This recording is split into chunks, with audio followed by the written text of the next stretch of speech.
Welcome to my video lecture based on Norton's theorem. This topic is included in a paper of electric circuit theory, paper code PCE 301 based on knockout curricula. Myself, Purnil Banerjee, Assistant Professor of Electrical Engineering Department, Dr. Sudhir Chandra Degree Engineering College.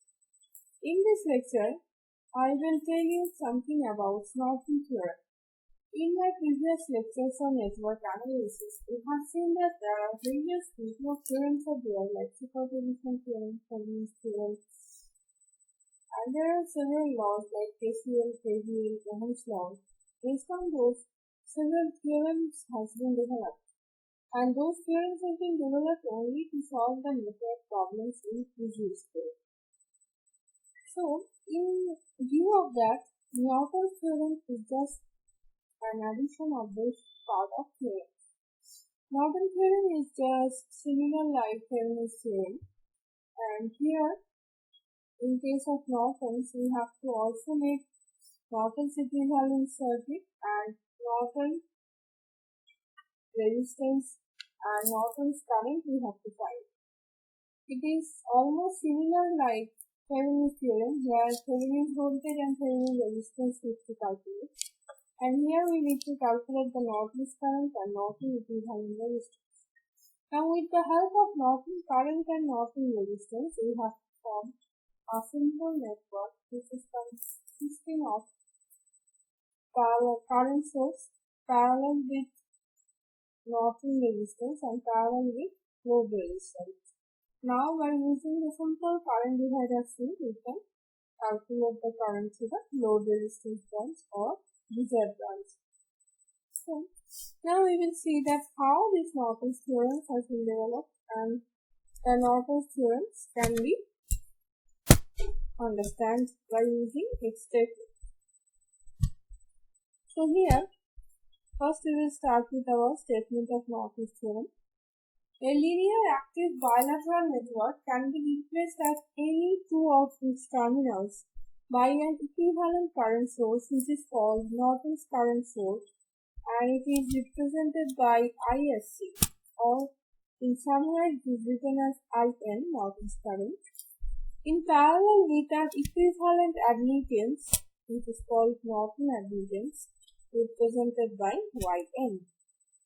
Here, ISC is the short circuit current flowing from one terminal to another terminal under the action of all the sources and initial conditions, and YN is the admittance obtained across the terminals with all sources removed by their internal impedances and initial conditions are reduced to zero.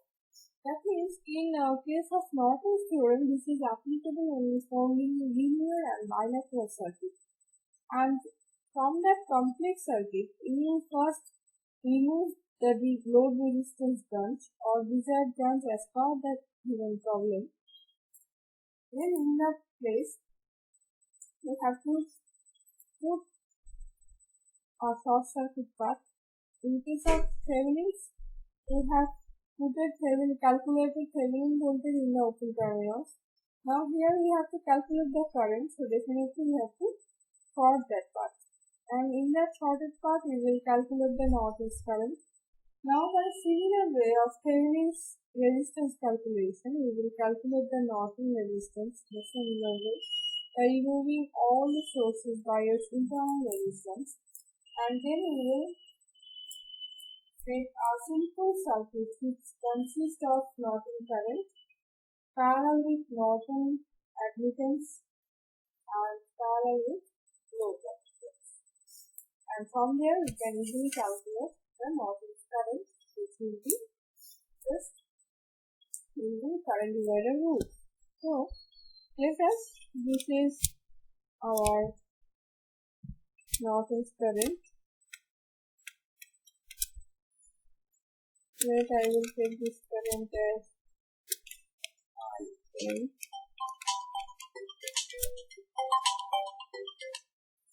Now we will put in parallel with that Norton resistance, let this is IN, We can also write the admittance Yn in that way. Now I will put the load resistance Rl. Now we want to calculate the current through this load resistance branch. That means this IL current we have to calculate.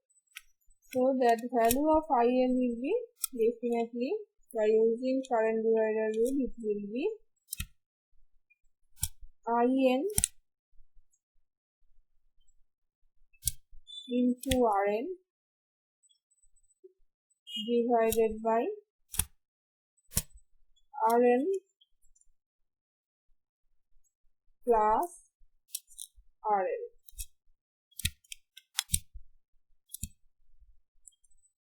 And this is the Norton's formula, we can say, to calculate the load resistance branch current. So now we will see that how these calculations can be done. Okay. So let us consider this one for proving Norton's theorem.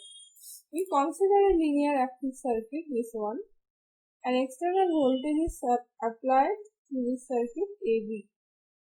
Let this is an external voltage source, this one, and it is connected with a linear circuit. Now we have to prove that the VR relation at this terminal AB, as per the figure, is identical with that of the Norton's equivalent circuit.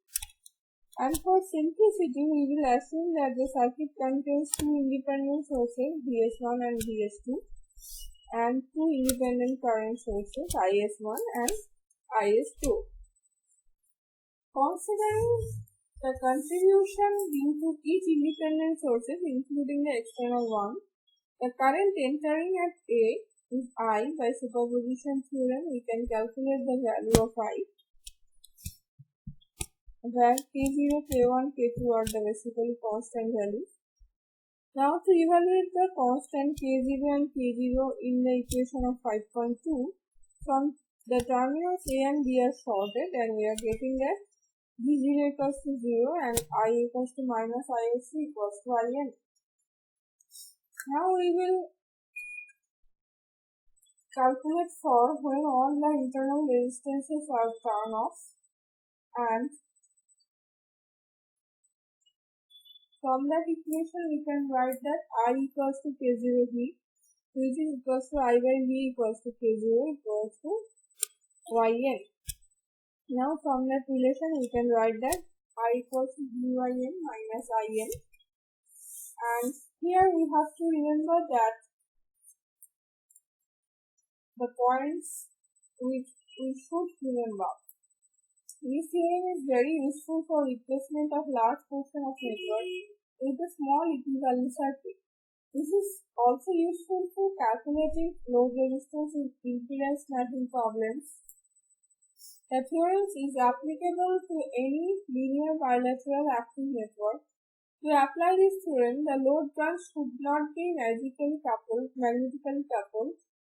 to any other branches in the circuit, and the load should not contain any dependent source. This theorem is inapplicable to nonlinear and unilateral networks. This theorem is inapplicable for active load also. Now, the theorem which we have already proved, those parts we have seen, but the problem when we will solve by using Norton's theorem, then it will be easier to understand how the Norton's theorem is actually relevant. And what are the steps, now I will tell you. Step 1, to determine the Norton's equivalent circuit. The portion of the network across which Norton's equivalent circuit is to be found out is removed from the network. In case of Thevenin's, in the open terminals we have written Thevenin's voltage, there we have calculated the Thevenin voltage. But in case of Norton's, in the open terminals we will put a shorted branch, and in that branch the short circuit current Isc will flow, and from there we will calculate the shorted current or Norton's current. Okay. this one. Now, how to calculate ZTH or YM? Here I have put a Thevenin's Norton equivalent together because Thevenin's and Nortons are just adjacent with each other. They are just similar. Only the difference in Thevenin we have to calculate the voltage. In case of Norton we have to calculate the current. So let's how we can calculate the ZTH or YM. When circuit contains only independent sources, the following points are to be noted. All voltage sources are short circuited and all current sources are open circuited. Equivalent impedance or admittance is calculated looking back to the circuit with respect to the two terminals. Case 2. When circuit contains both dependent and independent sources, the following points to be noted. The open circuit voltage VOC with all sources alive and short circuit current ISC is calculated with all sources alive. So the Thevenin equivalent impedance is obtained by VOC by ISC equals to 1 by YN. Case 3. When the circuit contains only the dependent sources, the following points are to be noted. In case of VOC equals to 0, we connect the test voltage or current source at the terminals A and B, and the current flowing through AB is calculated. Then the Thevenin's impedance is calculated by V test by I test, that is equals to 1 by YN. Finally, the Thevenin's equivalent circuit is obtained by placing VOC in series with Z2, and in case of Norton's equivalent, we obtain by placing ISC in parallel with YS. So in this way, we can calculate the Norton's theorem problem. So let us consider one example in this regard. So this is the problem. Here 5 volt source and 2 ampere source, two sources are present here. This is 5 volt source and this one is 2 ampere source. And find both Thevenin's and Norton equivalent circuit for the given figure. All values are given in ohms. We have to form the equivalent circuit only. So from this problem we will understand that how to develop the equivalent circuit of Norton's or Thevenin's. So here this is the open terminals is given as for the problem. That means in this open terminal this will be our load resistance. Where in the problem it is not given the load resistance value or desired resistance value. There if open terminals are given, that means we have to understand that is the load resistance value. So here this is the open terminal and this is the load resistance value. So first we will calculate the resistance value. So here we have first calculate the Thevenin's resistance or Norton resistance. We can write it as Rn for Norton resistance. So for calculating Norton resistance, we have to remove all the sources by and replace the path by its internal resistance. Voltage source of internal resistance 0, so the path will be shorted, and for current source the internal resistance is infinity, so the path will be open. So here when we are removing the source, voltage source path has been shorted, this one, and the current source path, this one 2 ampere, it is open circuited. So the circuit becomes like this. Now we have to calculate the Norton resistance. For calculating the Norton resistance, definitely we have to analyze which resistance is connected in series, which one in parallel. For understanding this, imagine that in this open terminal there is source, that means the current is passing through here. So see which currents are connected in parallel. Current comes here, divided in these two branches. Then again comes here, divided here, comes here, then it gets shorted path and another path where there is no ohm resistance. Definitely current will choose the shorted path and current will not flow through this 2 ohm. It will not flow through this path and total current comes here, then flows here, then goes to this source. That means this 2 ohm and 1 ohm in parallel. Then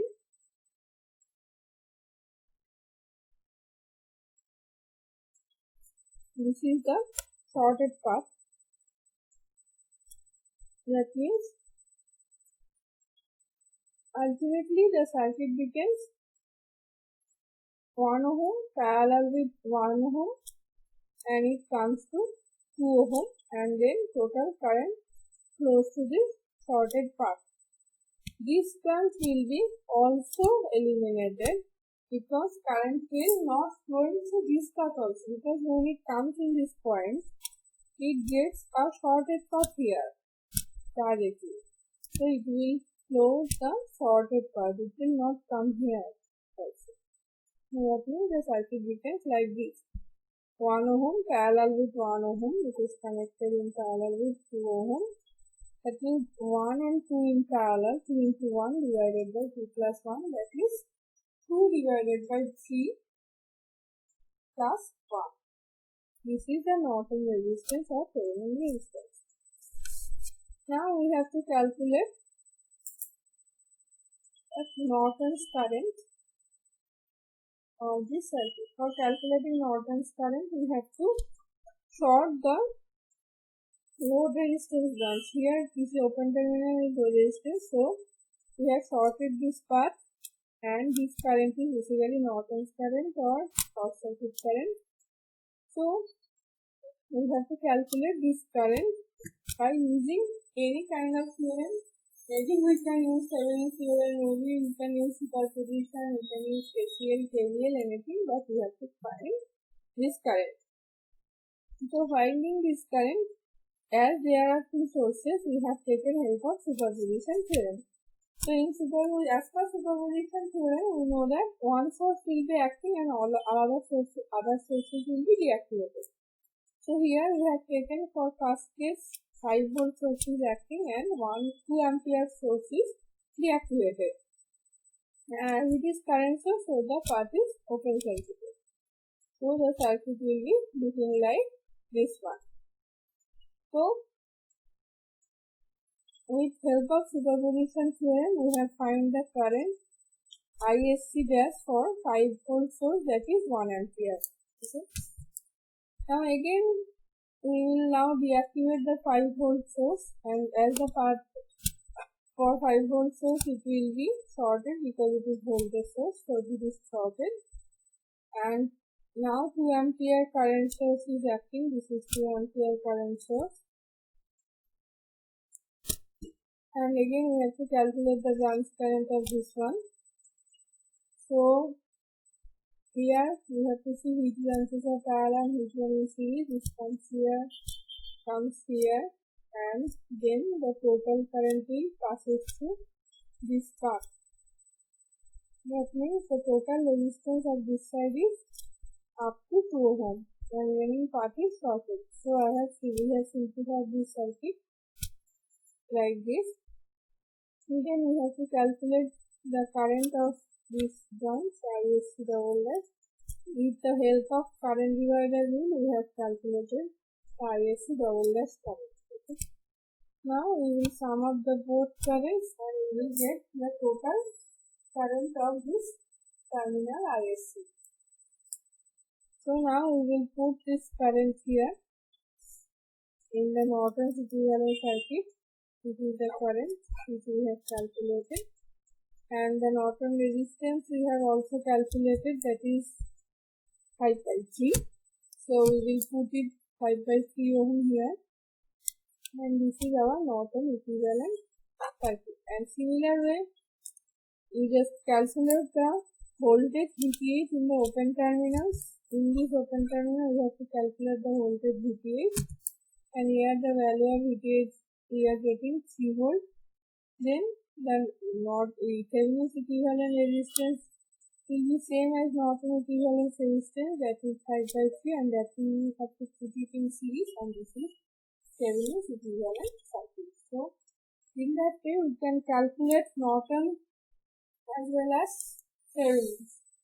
So, this is the procedure for calculating Norton's theorem, and it is very important and helpful for calculating the currents.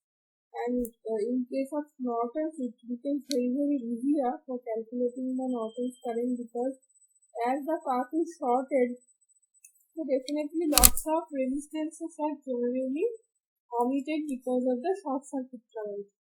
So when these resistances are removed or just omitted, that means calculation becomes easier. So definitely if it is not mentioned and in the problem current sources are given, then if we apply the Norton's theorem, then it will be easier for us for calculation of different theorems. So not much more today. Thank you. Thank you all for listening my lecture.